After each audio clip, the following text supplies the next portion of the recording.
Hello everyone, welcome to IAS point. I hope कि आप सभी बहुत अच्छे होंगे और अपनी पढ़ाई को भी काफ़ी रेगुलर तरीके से लेके चल रहे होंगे। यहाँ पे हम बात कर रहे हैं जो हमारी पॉलिटी की नेक्स्ट सीरीज है, 7th क्लास के जो भी हमारे चैप्टर्स हैं उनके बारे में अब हम लोग डिटेल से समझेंगे, ठीक है। क्योंकि हमने 6th क्लास की जो हमारी एनसीईआरटी थी उसको हमने फाइनली कंप्लीट कर लिया है और उससे रिलेटेड एमसीक्यू भी मैं सॉल्व करा चुकी हूँ। सो आप में से सबसे पहले तो जो 6th क्लास के एनसीईआरटी नहीं देखा है या नहीं पढ़ा है, तो आपको प्लेलिस्ट में वीडियोज मिल जाएंगे, वहाँ से आप देख सकते हो। देन उसके बाद जो भी एमसीक्यू हैं उनसे रिलेटेड उनको भी आप देख लेना और सॉल्व कर लेना, ठीक है। ताकि आपको ये समझ में आ जाएगा कि मैं जो पढ़ रहा हूँ वो एग्ज़ाम के लिए इम्पोर्टेंट है या नहीं।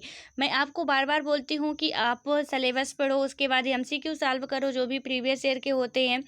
तो मैं इसीलिए बोलती हूँ क्योंकि हम जब क्वेश्चन सॉल्व करते हैं तो हमें पता चलता है कि हाँ, मैं जो पढ़ रही हूँ या पढ़ रहा हूँ सो ये एग्ज़ाम के लिए इम्पॉर्टेंट है और इतना इतना मुझे पढ़ना चाहिए, ठीक है। अदरवाइज हमको हर एक चीज़ इम्पॉर्टेंट लगती है। मैंने जब नोट्स के लिए बताया था कि नोट्स कैसे बनाएं, तो शायद आप में से कई लोगों का ऐसा कमेंट था कि नोट्स एक दो बार में क्यों बनाएं, एक ही बार में क्यों ना बना लें। तो उसके लिए मैं आपको एक बार फिर बता दूं, हालांकि मैं डिटेल से समझा चुकी हूं, बट एक बार फिर बता दूं कि यदि आप पढ़ रहे हो, ठीक है, तो आपको अभी एकदम से न्यू हो, आपको कुछ भी नहीं पता, अभी किसी जिस भी एग्ज़ाम की प्रिपरेशन कर रहे हो, आप यूपीएससी हो या स्टेट पीसीएस हो या अदर कोई भी एसएससी वगैरह का हो, लेकिन जब आपको उसके बारे में कुछ नहीं पता होगा कि उसमें क्वेश्चंस कैसे पूछे जाते हैं, उसका पैटर्न क्या होता है, उसके सिलेबस में क्या चीज़ है, देन उसके बाद आप जब बुक पढ़ते हो, ठीक है, उसको पता भी हो जाता है, आप बुक पढ़ते हो तो जब एक बार पढ़ोगे तो आपको जितनी भी बुक है वो सब इम्पोर्टेंट लगेगी, ठीक है। लेकिन जब उसी को आप एक दो बार पढ़ते हो तो वो आपको समझ में आ जाता है, ये सारे प्रोसेस करने के बाद कि आपको सिलेबस का नॉलेज है, क्वेश्चन पेपर जो भी है प्रीवियस ईयर के उनको आपको पता है कि कैसे क्वेश्चन पूछे जाते हैं।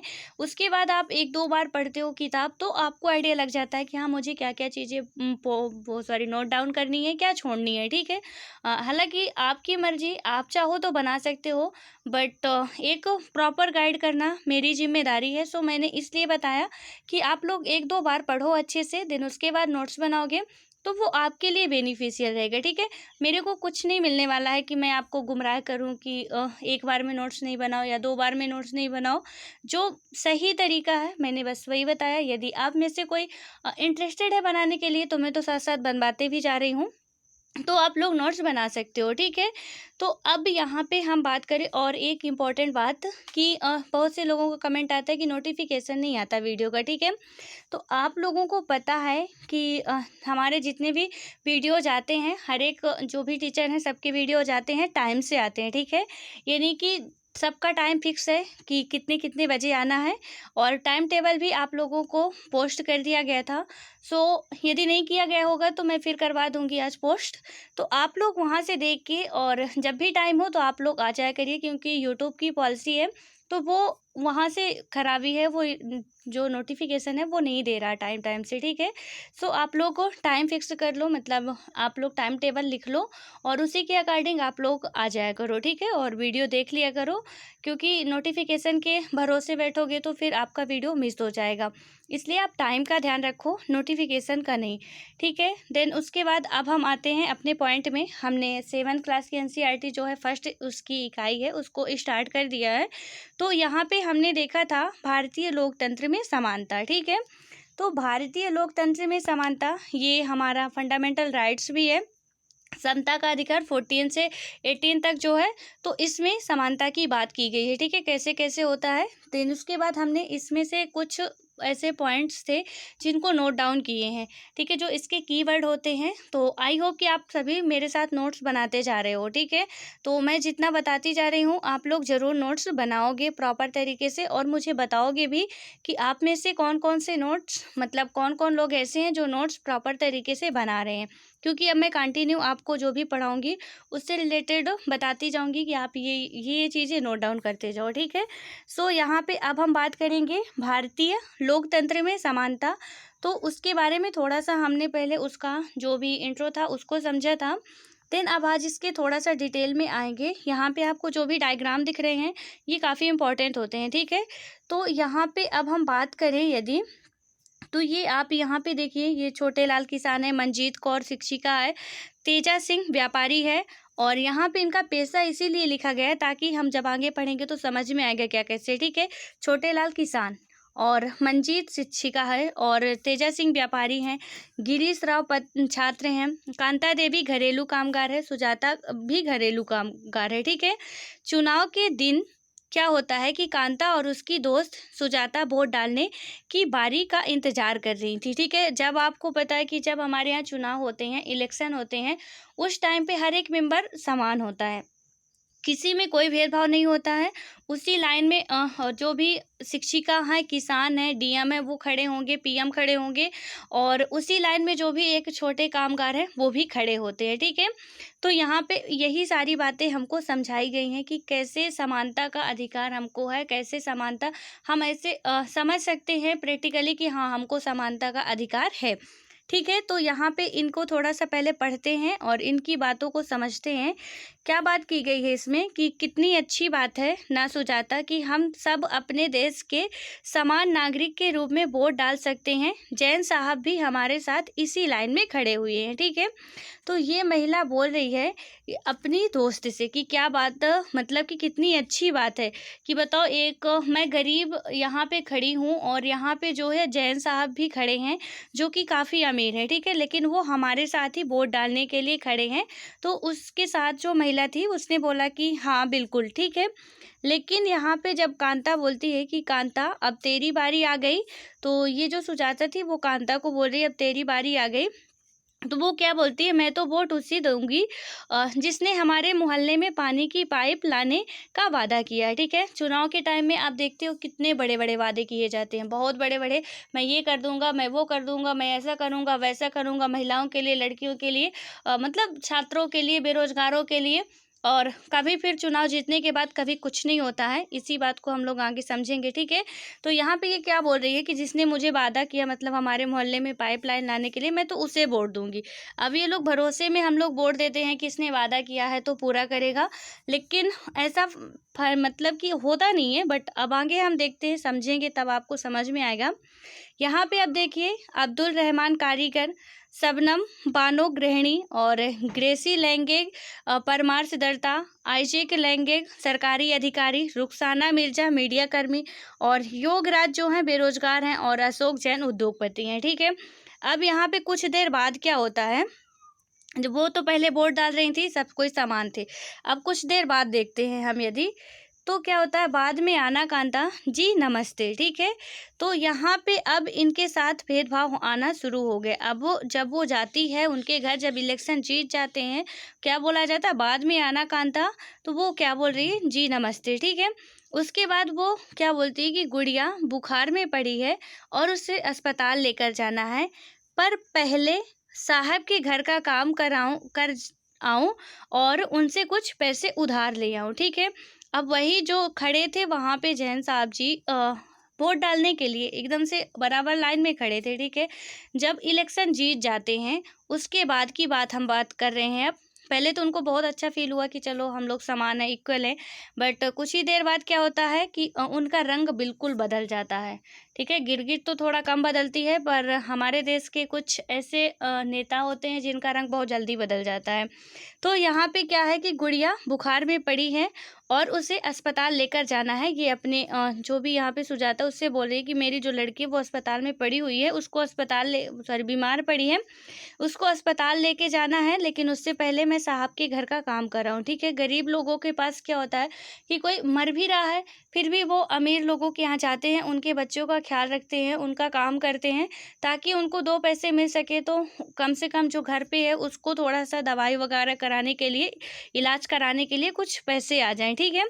तो और ये बोल रही है कि मैं वहाँ से कुछ उधार पैसे भी लाऊंगी घर पर, ठीक है। जब घर पर आती है तो वो गुड़िया से बोलती है कि ले यह पानी पी ले, कुछ अच्छा लगेगा और तुझे, कुछ अच्छा लगेगा तुझे और मैं जब शाम को लौटूंगी तो अपन अस्पताल चलेंगे, ठीक है। वो लड़की से बोलती है कि तू पानी पी ले। अब यहाँ एक अमीर का बच्चा बीमार होता है तो उसके लिए पता नहीं हज़ारों टैबलेट्स आ जाती हैं, लेकिन यहाँ जब गरीब का बच्चा बीमार हो रहा है तो वो पानी पिला रही हैं, ठीक है, कि तू पानी पी ले, कुछ अच्छा लगेगा।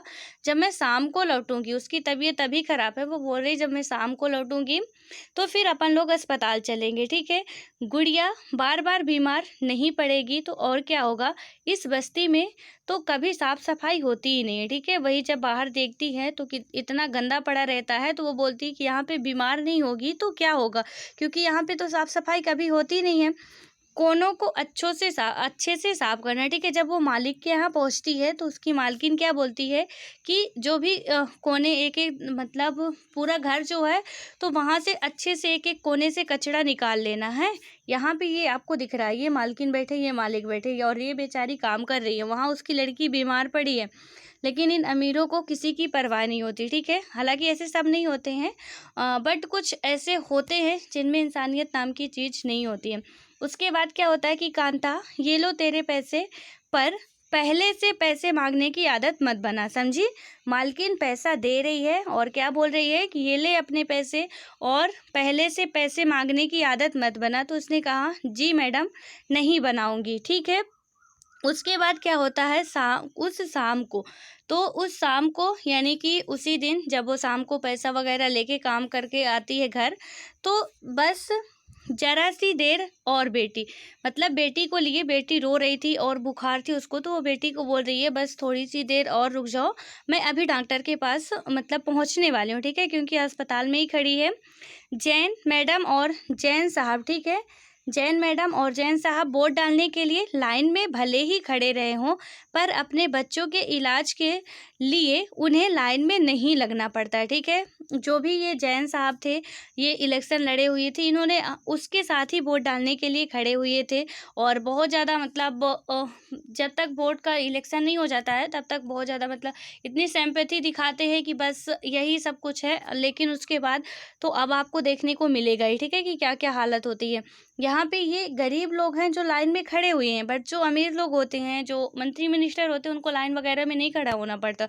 वो डायरेक्ट सीधे सबसे पहले उनका देखा जाता है, उसके बाद ही चाहे इनके भले बच्चे मर रहे हों। यही है समानता, ठीक है। उसके बाद अब वो क्या कर रही है, जब ये ऐसा देखती है तो इसके मन में समानता की जो भी है कि समानता, अभी तक तो समान थे जब तक वोट नहीं थी, अब उसके बाद हम ऐसा क्यों होता हमारे साथ, ठीक है।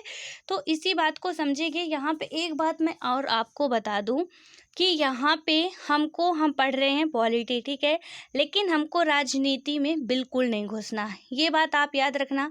आपके लिए भले ही यहाँ पे आप बात करो कि मोदी सरकार ऐसी या ये ऐसे वो वैसे, आपके सीएम ऐसे वैसे, जो भी हो, लेकिन एग्ज़ाम में आपको अच्छा ही लिखना पड़ेगा, ठीक है। इसलिए बिल्कुल आप ऐसे नहीं कि कुछ होते हैं बच्चे, मैंने देखा है कुछ बहुत ज़्यादा कांग्रेसी होते हैं, बहुत ज़्यादा भाजपा के भक्त होते हैं, तो बिल्कुल नहीं, राजनीति तो बिल्कुल नहीं पढ़ना, ठीक है, कि हम इसके बारे में बुराई कर दे। बिल्कुल आ रहा है एग्जाम में लिखने के लिए तो लिख डाले, ठीक है। हमको पता है कि महात्मा गांधी कैसे है, वो हमको पता है, लेकिन हमको एग्जाम में लिखना है तो उनकी अच्छाई लिखनी है, उनकी बुराई नहीं, ठीक है, वरना एग्जामिनर आपको एक भी नंबर नहीं देगा। तो इसलिए हमको जो भी सरकारें चल रही हैं, जो भी प्रेजेंट टाइम में सरकार है, उसके हमें गुणगान की ही बखान करना पड़ता है अपने पेपर में, उसकी बुराई नहीं कर सकते, ठीक है। बुराई करने का मतलब है कि वहाँ पे हम अपनी राजनीति दिखा रहे हैं, ठीक है, मेन पॉइंट की बात ही नहीं कर रहे हैं। इसलिए हम लोगों को इससे बच के रहना पड़ेगा कि हम ना तो कांग्रेस के भक्त हो, ना भाजपा के भक्त हो, ना आम आदमी पार्टी के भक्त हो। बिल्कुल आप अपनी लाइफ में रहो, बट आप एग्जाम जब देने जाओगे वहाँ पे आपको नहीं दिखाना है, ठीक है, कि आप क्या हो और क्या सोचते हो। आपको बस यही दिखाना, क्योंकि क्या होता है कि सरकार जो होती है वो हमेशा अच्छे के लिए ही काम करती है, ठीक है, और आपको ये बताना है कि वो अच्छे के लिए काम करती है। और हाँ, आप सुझाव दे सकते हो कि यहाँ पे सरकार को ऐसा करना चाहिए था, तो इतना और थोड़ा सा अच्छे से बेहतर हो सकता है, ठीक है। और एग्जामिनर भी आपसे यही आशा करता है कि आप ऐसे ही आंसर दोगे, ऐसा नहीं दोगे कि फिर बीजेपी सरकार ने ऐसा कर दिया, बीजेपी सरकार ऐसी और कांग्रेस सरकार इतनी अच्छी या कांग्रेस सरकार इतनी बड़ी, हमारी विपक्ष पार्टी, तो आप बिल्कुल नहीं ऐसा कर सकते हो, ठीक है। इसलिए अपने आप को बहुत ज़्यादा कंट्रोल करके रखना है कि आप इन सब चीज़ों से बचो। उसके बाद अब हम समझते हैं यहाँ पे समानता। और समानता में क्या बात की गई है, आपको पता ही है कि हमारा जो फंडामेंटल राइट्स है उसमें आर्टिकल 14 से 18 तक के उसमें समता का अधिकार दिया गया है, ठीक है। यानी इसमें समानता की बातें की गई हैं, क्या कैसे लोगों को समानता मिलती है।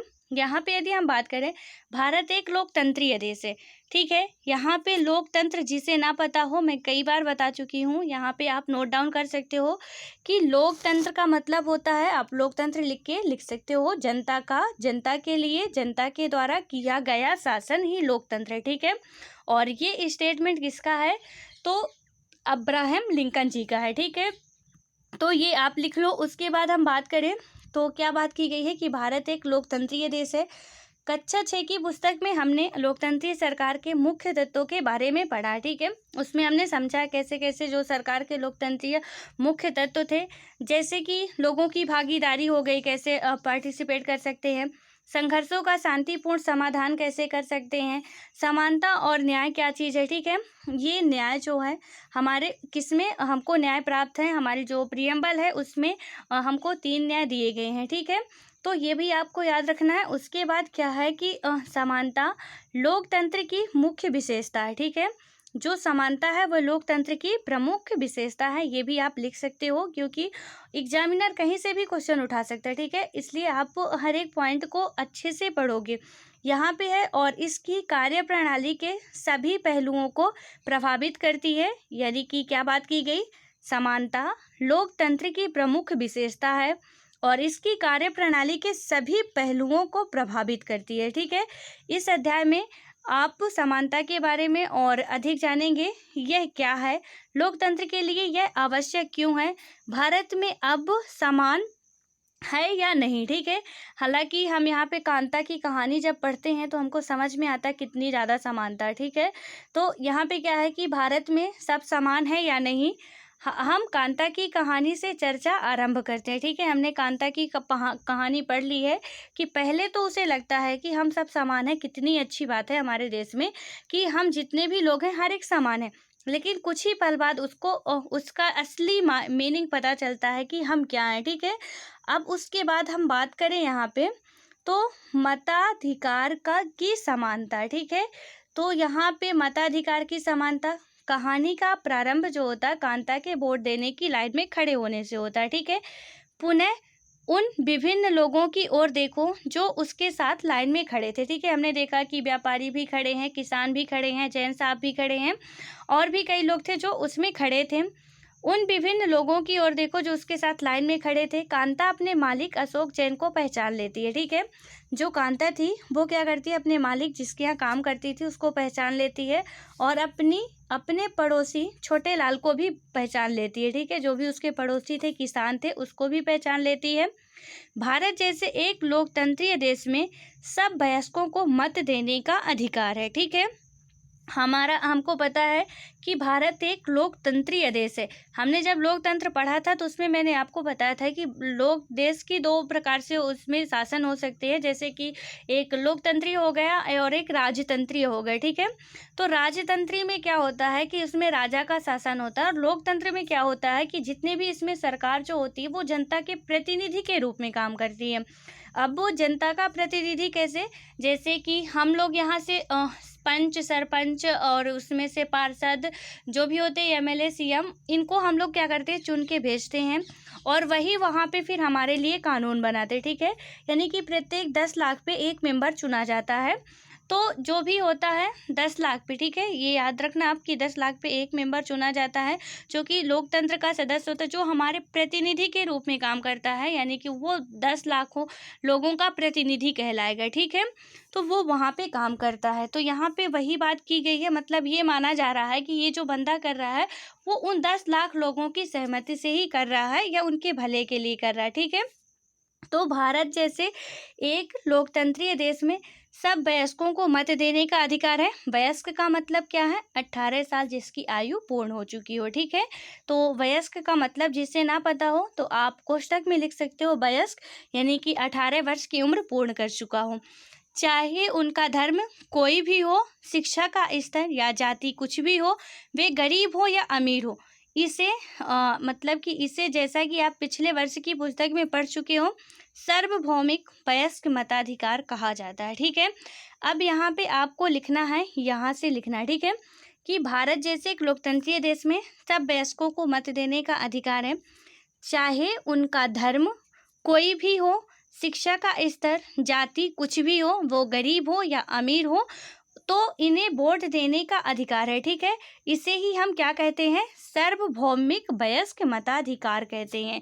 यानी कि आपसे पूछा जाता है कि सार्वभौमिक वयस्क मताधिकार क्या है, तो आप इसमें से बोल सकते हो कि जो भी 18 वर्ष की उम्र पूर्ण कर चुका हो और उसमें कोई भी भेदभाव ना किया जाता हो किसी भी मतलब सामाजिक रूप से, आर्थिक रूप से, और भी जो शिक्षा साक्षर है या नहीं है, इन सब में भेदभाव ना किए बिना ही उनको वोट डालने का अधिकार हो, तो उसे ही हम क्या कहते हैं, सार्वभौमिक वयस्क मताधिकार। ठीक है, ये मैंने आपको लिखवा चुकी हूँ। जो भी आपका ये पहला वीडियो इसका नहीं देखा है वो देख लेना, वहाँ पे मैं ये सार्वभौमिक वयस्क मताधिकार, गरिमा और 2-3 वर्ड ऐसे थे जिनको मैं लिखवा चुकी हूँ। ठीक है, तो जो भी नहीं लिखा हो वो आज लिख ले यहाँ पे, क्योंकि नोट्स आपको बनाते जाना है मेरे साथ साथ। ठीक है, तो यहाँ पे क्या होगा, सार्वभौमिक वयस्क मताधिकार किसे कहते हैं, तो जिसकी उम्र 18 वर्ष पूर्ण हो चुकी हो और जिसको बिना भेदभाव के वोट डालने का अधिकार हो। यानी कि भेदभाव में कौन कौन से हो जाएगी, जैसे सामाजिक हो गया और आर्थिक हो गया, धार्मिक हो गया, और या कि साक्षरता के रूप में कि कोई अनपढ़ है या पढ़ा लिखा है। क्योंकि हमने पहले देखा था क्लास 6 की जो भी हमारी एनसीईआरटी थी उसमें कैसे जो पढ़े लिखे नहीं थे उनको वोट डालने का अधिकार नहीं था। ठीक है, महिलाओं को वोट डालने का अधिकार नहीं था, जो पढ़े लिखे नहीं थे उनको वोट डालने का अधिकार नहीं था। तो यहाँ पे वही है कि हर एक व्यक्ति को वोट डालने का अधिकार है, जिसे हम सार्वभौमिक वयस्क मताधिकार कहते हैं। यहाँ पे आप लोग एक पॉइंट और नोट करो कि जो होता है, ये जो 18 साल का वोट डालने का अधिकार है, यानी कि 18 वर्ष की उम्र पूर्ण कर चुका हो वही वोट डाल सकता है। तो इससे पहले क्या था कि 21 वर्ष रखा गया था। ठीक है, कि जो 21 वर्ष का व्यक्ति हो वही वोट डाल सकते थे। यहाँ पे आप एक पॉइंट नोट करो, क्योंकि ये काफ़ी एग्जामों में क्वेश्चन पूछा जाता है, तो इसको लिखो आप कि वर्ष 1989 में, ठीक है, 1989 में, वर्ष 1989 में 61वें संविधान संशोधन अधिनियम 1988 के द्वारा मतदान करने की उम्र 21 वर्ष घटाकर 18 वर्ष कर दिया गया है। ठीक है, तो ये संविधान की हमारी विशेषता है।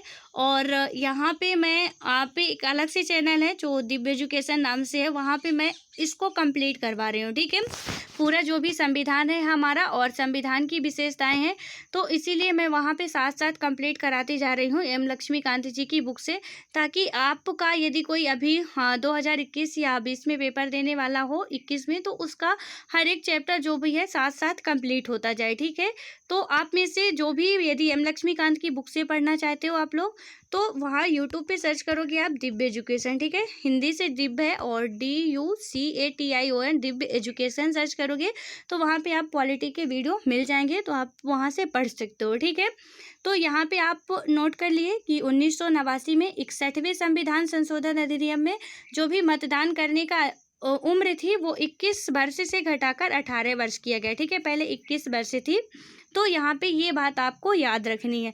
और ये कई एग्जामों में क्वेश्चन पूछा गया है कि किस संविधान संशोधन में 21 वर्ष से घटाकर 18 वर्ष किया गया है या किस वर्ष किया गया है, तो ये सारी चीज़ें आपको याद रखनी पड़ेगी। ठीक है, उसके बाद हम बात करते हैं नेक्स्ट कि और यह सभी लोकतंत्र की आवश्यक पहलू हैं। ठीक है, ये जो वो है हमारा सार्वभौमिक वयस्क मताधिकार हो गया, तो ये सभी लोकतंत्र के पहलू हैं। सार्वभौमिक वयस्क मताधिकार का विचार समानता के विचार पर आधारित है। ठीक है, तो ये जो सार्वभौमिक वयस्क मताधिकार का विचार है वो किसके विचार पर आधारित है, समानता की। यानी कि हर एक लोगों को वोट देने का अधिकार की बात करें यदि, तो समानता की ही बात है कि सबको समान अधिकार है, क्योंकि यह घोषित करता है कि देश का हर वयस्क स्त्री पुरुष, चाहे उसका आर्थिक स्तर या जाति कुछ भी क्यों ना हो, एक वोट का हकदार है। ठीक है, अब यहाँ पे मैंने वहाँ पे हालांकि जो भी मैंने आपको चैनल बताया वहाँ पे बहुत अच्छे तरीके से डिटेल से समझाया हुआ है। यहाँ पे थोड़ा सा मैं आपको बता रही हूँ कि क्या होता है कि चाहे आप यदि पीएम हो या सीएम हो, या आप एक छोटे से मजदूर हो या छात्र हो, जो भी 18 वर्ष की उम्र पूर्ण कर चुके हो, वोट डालने का अधिकार जिसको है, वहाँ पे क्या होगा कि आपके वोट का मूल्य एक ही है और पीएम के वोट का भी मूल्य एक ही है, ठीक है। इस टाइम पे आप समान हो। अब ऐसा नहीं है कि भारत के प्रधानमंत्री जी वोट डालने जा रहे हैं, उनके वोट का मूल्य जो होगा 10 होगा, नहीं। वो वोट डाल रहे हैं तो एक ही वोट डाल सकते हैं और उसके अलावा नहीं, और आप भी डालोगे तो एक ही डाल सकते हो, ठीक है। इसीलिए क्या होता है कि चाहे वो कोई किसी भी जाति धर्म के हों, कुछ भी क्यों ना हो, उनके वोट का जो मूल्य होता है वो एक ही वोट का हकदार होता है, ठीक है। इसीलिए हम क्या है, समान है। कांता वोट देने के लिए बहुत उत्सुक थी, जो वो कांता थी वो वोट देने के लिए बहुत उत्सुक थी, और ये देखकर वह बहुत खुश है कि वह अन्य सबके बराबर है, क्योंकि उन सब के पास भी एक ही वोट था, ठीक है। वो क्यों खुश थी कि एक तो सब लोग लाइन में खड़े हुए थे, और ऊपर से जो भी कांता का वोट का मूल्य भी एक था, और जो भी उसके जैन साहब जी खड़े थे, अदर व्यापारी लोग खड़े थे, उनके भी वोट का मूल्य एक ही था, यानी कि उनको एक ही वोट के हकदार थे वो, ठीक है। और आप सभी भी, हम सभी एक ही वोट डाल सकते हैं, चाहे हम कुछ भी हों या कि हमारे परिवार वाले कुछ भी हों, लेकिन वोट एक ही होगा, ठीक है। इसीलिए समान कहे जाते। परंतु जैसे जैसे दिन बीतता जाता है, कांता के मन में समानता के वास्तविक अर्थ के बारे में शंका होने लगती है, ठीक है। अब हमने कहानी पढ़ी है तो समझ में तो सारी बातें आ गई हैं कि कैसे उसके मन में आशंका पैदा होती है। वो आशंकित हो भी क्यों ना, क्योंकि उसको हर टाइम पे देखने को मिल रहा था कि बात तो समानता की जा रही है, लेकिन असल में समानता है या नहीं है, ठीक है। तो यहाँ पे क्या हुआ कि वह क्या बात है जिसने कांता के मन में शंका पैदा कर दी। आओ उसके जीवन की दिनचर्या देखें। वह एक झोपड़पट्टी में रहती थी, ठीक है। जो कांता थी वो एक झोपड़पट्टी में रहती थी। उसके घर के पीछे एक नाला था और उसकी बेटी बीमार है, परंतु वह अपने काम से एक दिन भी छुट्टी नहीं ले सकती थी, ठीक है। एक तो वो झोपड़पट्टी में रहती थी और उसके घर के पीछे एक बहुत बड़ा नाला था। उसकी बेटी जो थी वो बीमार थी, परंतु वह अपने काम से एक दिन की भी छुट्टी नहीं ले सकती थी, ठीक है, क्योंकि उसे अपने मालिक से बच्ची को डॉक्टर के पास ले जाने के लिए उधार पैसे लेने थे, और घरेलू काम की नौकरी उसे थका देती है, और अंततः उसके दिन की समाप्ति फिर लंबी लाइन में खड़े होकर होती है, ठीक है। आपको पता है कि मुझे तो लगता है, एक तो जो घर में काम करती हैं औरतें, उनको तो 24 घंटे में कम से कम नहीं तो समोच्च मान के चलो कि 7 से 8 घंटे यदि जो सो लेती हैं वो, उतने ही मान के चलो कि उनको छुट्टी मिलती है, ठीक है। बाकी सारा दिन तो वो काम करती हैं बिना पेमेंट के, ठीक है। कोई उनकी पेमेंट नहीं होती है, ऊपर से उनको ही 4 ताने सुनने पड़ते हैं।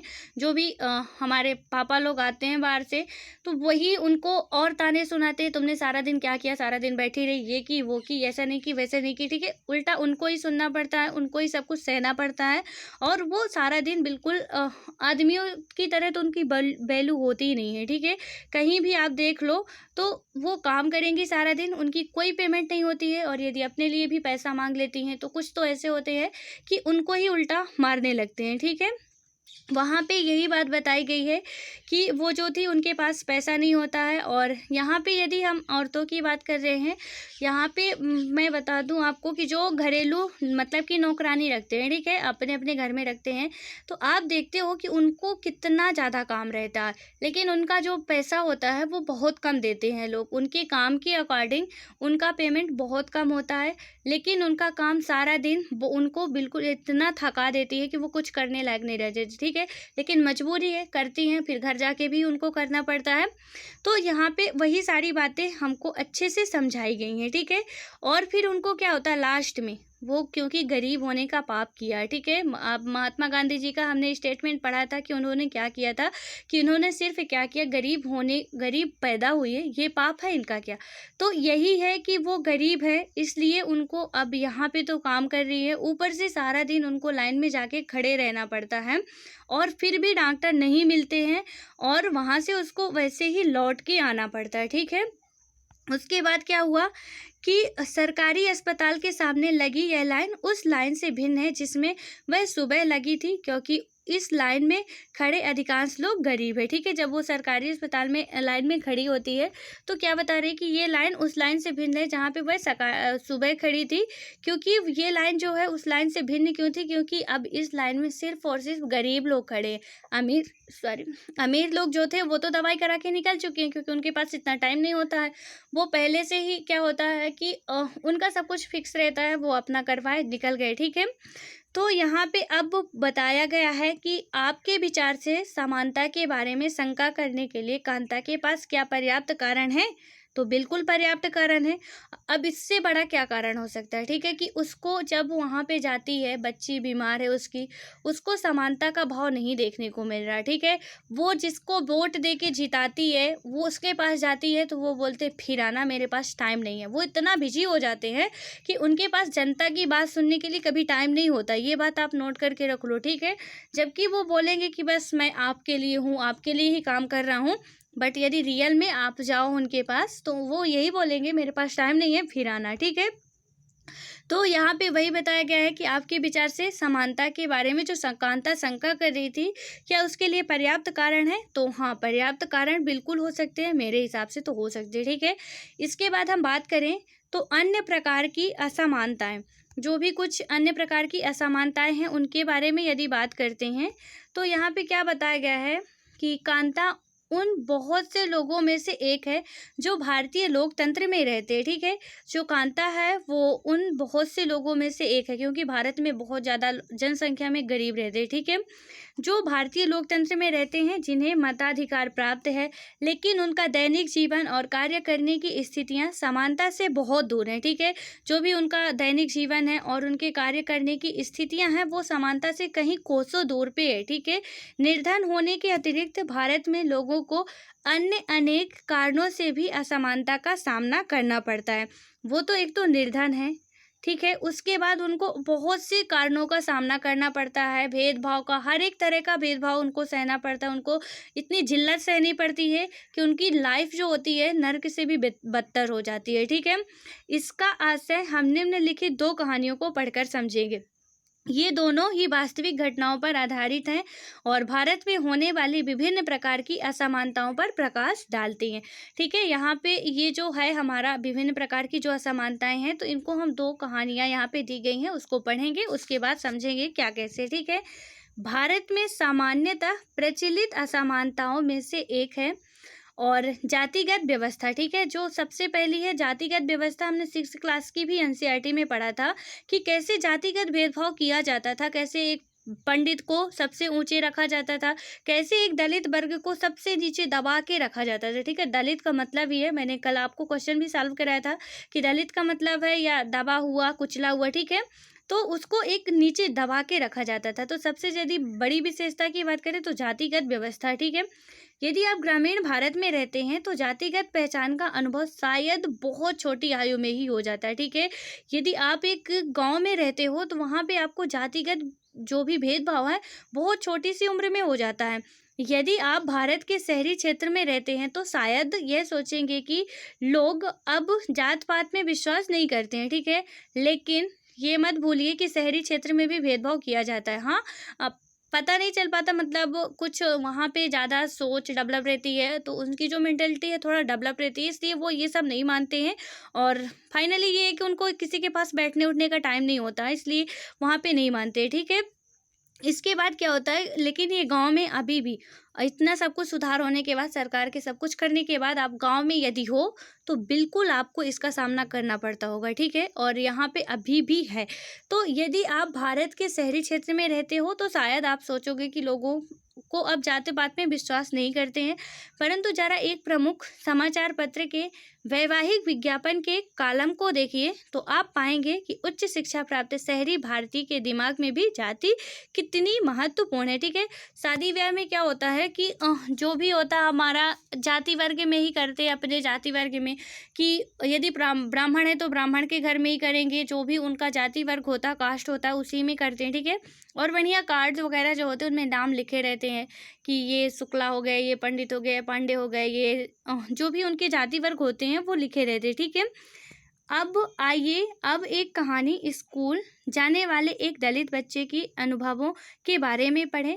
दलितों के बारे में आप पहले ही पढ़ चुके हैं, ठीक है। हमने पढ़ चुका, दलितों के बारे में बहुत अच्छे तरीके से पढ़ भी चुके हैं और समझ भी चुके हैं। दलित एक ऐसा शब्द है जो निचली कही जाने वाली जाति के लोग स्वयं को संबोधित करने के लिए प्रयोग करते हैं, ठीक है। ये बात आप नोट करो, क्योंकि ये क्वेश्चन एज इट इज यही स्टेटमेंट पूछ लिया गया था। मैंने कल आपको क्वेश्चन सॉल्व कराया था। यहाँ पे क्या है, दलित एक ऐसा शब्द है जो निचली कही जाने वाली जाति के लोग स्वयं को संबोधित करने के लिए प्रयोग करते हैं, प्रयोग में लाते हैं। दलित का अर्थ होता है कुचला हुआ या टूटा हुआ, ठीक है। यहाँ तक आपको नोट करना है। और फिर इसके बाद यदि हम बात करें तो इस शब्द का इस्तेमाल करके दलित यह संकेत करते हैं कि पहले भी उनके साथ बहुत भेदभाव होता था और आज भी हो रहा है, ठीक है। तो जो भी दलित थे उनके साथ पहले भी भेदभाव हो रहा था और आज भी हो रहा है। यहाँ पे एक क्वेश्चन और बन सकता है, आप यहीं पे नोट डाउन करो कि जो दलित लोग होते हैं उनको सरकार के द्वारा किस उसमें रखा गया है, तो जो भी हमारे किस कैटेगरी में रखा गया है, ठीक है। जो जनरल होती है, एससी होती है, एसटी होती है, ओबीसी होती है। तो यहाँ पे अनुसूचित जाति या जनजाति में ये क्वेश्चन पूछा जाता है। और आप में से जो भी क्वेश्चंस का वीडियो देखा होगा जो संडे को आया था, उनको बखूबी पता होगा कि कैसा क्वेश्चन था, ठीक है। तो यहाँ पे दलित को सरकार के द्वारा जिसका उसमें रखा जाता है कैटेगरी में, वो होती अनुसूचित जाति होती है, ठीक है। अनुसूचित जनजाति नहीं होती है, अनुसूचित जाति होती है। तो ये बात आप नोट कर लो यहीं पे, क्योंकि कहीं भी क्वेश्चन पूछ सकता है और आप वहाँ पे मात खा सकते हो, ठीक है। इसलिए आप इसको यहीं पे नोट कर लो कि जो दलित होते हैं उनको सरकार के द्वारा अनुसूचित जाति में रखा जाता है, ठीक है। उसके बाद बात करें यदि हम, तो ओम प्रकाश वाल्मीकि एक प्रसिद्ध दलित लेखक है, ठीक है। और इनकी आत्मकथा जूठन में वे लिखते हैं कि कक्षा में मुझे दूसरों से अलग बैठना पड़ता था, और वह भी फर्श पर, क्योंकि बैठने की टाट पट्टी पर जगह नहीं होती थी। कभी कभी मुझे सबसे पीछे दूरी बैठना पड़ता था, बिल्कुल दरवाजे के पास। कभी कभी बिना किसी कारण के वे मुझे मारा पीटा करते थे। जब वे कक्षा 4 में थे, प्रधानाध्यापक ने ओम प्रकाश से स्कूल और खेल के मैदान में झाड़ू लगाने को कहा। वे लिखते हैं कि मुझे जैसे छोटे एक मतलब कि मुझ जैसे छोटे एक एवं कमज़ोर शरीर वाले मतलब कि शरीर वाले की तुलना में मैदान बहुत बड़ा था और उसकी सफाई करने में वो काफ़ी थक जाते, ठीक है। यानी कि जब वो स्कूल जाते हैं तो वो उनके साथ बहुत ज़्यादा भेदभाव किया जाता है बच्चों के द्वारा, टीचरों के द्वारा। क्योंकि हमने पहले पढ़ा था कि किसी भी ऑफिशियल काम में, जो भी प्रशासनिक काम होते थे या आधिकारिक काम होते थे, उनमें दलितों को स्थान दिया ही नहीं जाता था, ठीक है। दलितों को पहले तो पढ़ाई लिखाई का कोई वही नहीं था कि वो पढ़ेंगे, ठीक है। इसलिए उनको बहुत ज़्यादा दबाया जाता था कि आगे ना बढ़ पाएँ, ऐसा ना कर पाएँ, वैसा ना कर पाएँ। तो उनके लिए क्या था, और जब भी स्कूल, जब थोड़ा जागरूकता स्कूल जाना भी चाहे, तो वहाँ से उनको क्या किया गया कि उनको वहाँ से हटा दिया जाता था, या कि सबसे पीछे बैठा दिया जाता था जहाँ की टीचर की आवाज़ भी ना जाए, ठीक है। सबसे अलग उनके लिए एक टाट फट्टी होती थी, वहाँ पे बैठाया जाता था, और उनको बहुत ज़्यादा जो भी स्कूल का काम होता था उनसे कराया जाता था। तो यही सारी कहानी यहाँ पे लिखी हुई है, तो इसको अब हम नेक्स्ट वीडियो में समझेंगे, ठीक है। सो आज के लिए बस इतना ही, मिलते हैं नेक्स्ट वीडियो में। तब तक के लिए बाय बाय, और आशा करते हैं कि आप सभी को ये बहुत अच्छे तरीके से समझ में आ गया होगा। और एक बात मैं फिर से कहना चाहूँगी कि आपको एक पॉलिटिक्स नहीं बनना है, ठीक है। पॉलिटी पढ़ते पढ़ते आप राजनीति मत करने लग जाना। यहाँ पे सिर्फ हमको एग्ज़ाम के जो भी डिमांड है उसको पूरी करनी है, ना कि हमको किसी से मतलब है, भाजपा हो, कांग्रेस हो, सब हमारे लिए बेस्ट है, ठीक है। और हम किसी की बुराई नहीं कर सकते, वरना हम बुराई करेंगे तो हमारे नंबर जहाँ 100 मिलने वाले हैं वहाँ इसको हटा दिया जाएगा, सीधे यहाँ पे 0 कर दिया जाएगा, ठीक है। इसलिए हमको सोच समझ के अच्छे से पढ़ाई करनी है। हाँ, हर एक चीज़ के बारे में जानकारी रखनी ज़रूरी है, इसलिए हम इसको सब कुछ अच्छे से पढ़ेंगे। और पॉलिटी ऐसा सब्जेक्ट है जहाँ पे आपके साथ बिल्कुल आपके घर से, आसपास से, आपसे हर एक चीज़ जुड़ी हुई होती है, ठीक है। आप भारत के नागरिक हो, आप वोट देते हो, आपके घर वाले वोट देते हैं, आपको भेदभाव का सामना करना पड़ता है या आप किसी के साथ भेदभाव करते हो, यानी कि हर एक चीज़ जो है वो हम सबके साथ हो रही है, ठीक है। बिल्कुल प्रैक्टिकली हम लोग अनुभव कर सकते हैं। सो इसको अच्छे से समझ सकते हैं कि कैसे कैसे क्या क्या हमारे देश में होता है, क्या रियल में समानता का अर्थ जो है वो हमको मिलता है कि नहीं मिलता है, वो सारी बातें हम समझते हैं, ठीक है। सो अब मिलते हैं नेक्स्ट वीडियो में, तब तक के लिए bye bye, all the best, पढ़ते रहो, खुश रहो।